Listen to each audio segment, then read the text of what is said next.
In today's video, I'm going to show you exactly how to invite people on a Wix site so you can collaborate with your team, clients, or designers the right way.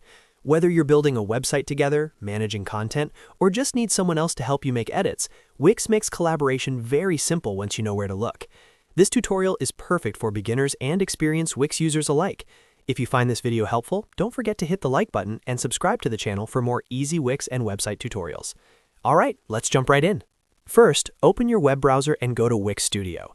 Make sure you're logged into the Wix account that owns or manages the website you want to share access to. Once Wix Studio loads, you should see your dashboard with your sites listed. Click on the site where you want to invite people to collaborate. This is important because invitations are sent per site, not globally across your account. Next, look toward the top right corner of the screen. You'll see your account profile icon there. Click on that profile icon to open the account menu. This is where Wix keeps all the important account and team management options, including collaboration settings. From the drop-down menu, find and click on the option that says Invite People to Collaborate. This will open the collaboration panel where you can manage who has access to your Wix site and what level of permissions they have. Wix allows you to add multiple collaborators, which is great if you're working with a team. Now, click into the email field and enter the email address of the person you want to invite. Make sure the email is correct because this is where Wix will send the invitation link.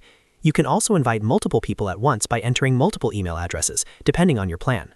After entering the email address, you'll see options to assign a role or permission level. Choose the appropriate role based on what you want that person to be able to do. For example, you might give admin access to a business partner, editor access to a content manager, or limited access to a client. Choosing the right permissions helps keep your site secure. Once everything looks good, click on Send Invite. Wix will immediately send an email invitation to the person you added. They'll need to accept the invitation from their email to gain access to your site. As soon as they accept, they'll appear as a collaborator in your Wix dashboard. And that's it. You've successfully invited someone to collaborate on your Wix site.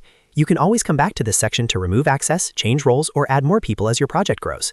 If this video helped you learn how to invite people on a Wix site, make sure to hit the like button and subscribe to the channel for more step-by-step Wix tutorials. Thanks for watching, and I'll see you in the next video.